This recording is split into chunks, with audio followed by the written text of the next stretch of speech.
Hello, Teach Now friends. I found this assignment amazingly interesting as I work in Taiwan and have little technology in my classroom. Classroom technology in the States and international schools here, it seems slightly overwhelming and incredibly useful. Let's take a look.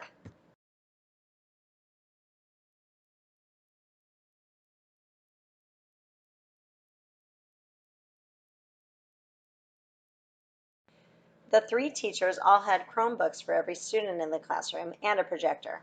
One has a smartboard, one has a broken smartboard, and one wants a smartboard.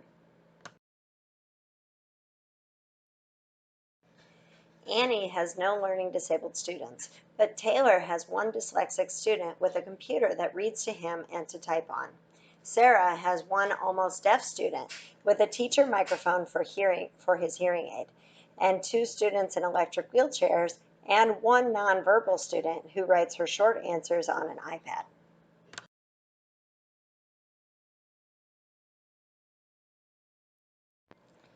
All the teachers use the Google Classroom. Annie uses Google Maps, Quizlet, EduCreations, Zern, Loom, Prodigy, Socrative, Quill, Flippity, Blocksy, and ClassDojo, which she says are really useful for teaching and classroom management. Different teachers use Alma or Infinite Classroom for grading, attendance, and behavior comments. One mentioned GoGuardian, but they all have security programs to restrict and protect the students. Now we have a special guest from Iowa. Different apps and websites I use during class are Google Classroom, YouTube, musictechteacher.com, Staff Wars, classicsforkids.com. The teachers learn about new programs by professional development and training. Sarah went on to say, a lot of learning about new programs and such is just being immersed in it every day. My students and my own kids bring things up. I am also in a couple of music teacher groups on Facebook that often bring up new things to try. One wants a smartboard, one wants her smartboard software update so it can work, and one wants an Elmo to put paper documents on the wall. All these teachers use the Google Classroom, where students have an email address, Google Drive, and chats. None of them have done activities involving students from other states or countries.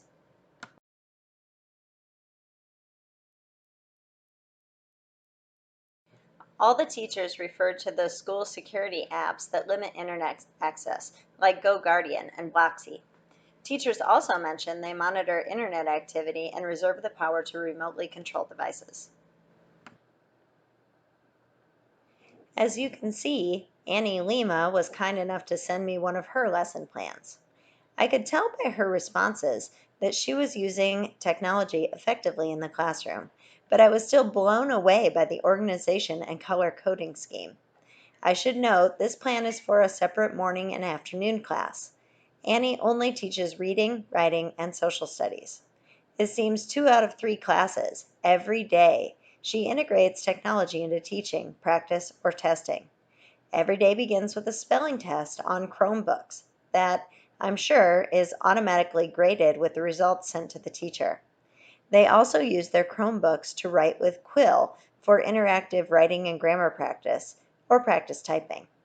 There's a smartboard or video activity every day, and if it's video, the kids take notes, perhaps on Chromebooks, so their notes will show up in real time on the teacher's screen.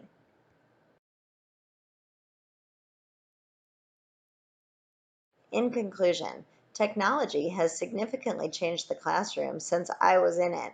Smartboards have changed not the way teachers instruct, but the visual appeal of the instruction, and have taken the place of the undecipherable whiteboard pictures for comprehension games and activities.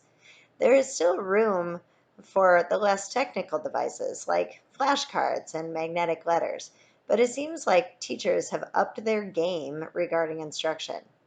And a Chromebook in the hand of each student is an invaluable tool that will open doors for them that we don't even know about yet. But what is the cost? What are the activities during classroom hours that students are missing out on? Is it reasonable to teach children about search engines at the cost of alphabetizing a phone book? Do children need to know the Latin names for the specialist doctors they may have to go see? Is teaching children to rely so heavily on technology doing them a disservice or preparing them for the future? Only time will tell, but the critical thinking skills being tested by the new technologies will definitely live on.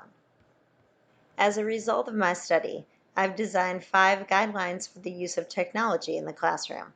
Number 1, what programs or games will reinforce the material being taught? Number 2, do any classroom technological instruction activities correlate to potential homework? Number 3, what are possible extension activities using creative or collaborative software? Number 4, is the technology required to complete the assignment available to all of the students? Number 5, keep in mind special needs students. How will you help them? I hope that my analysis has been both exciting and instructive. I look forward to seeing all of yours.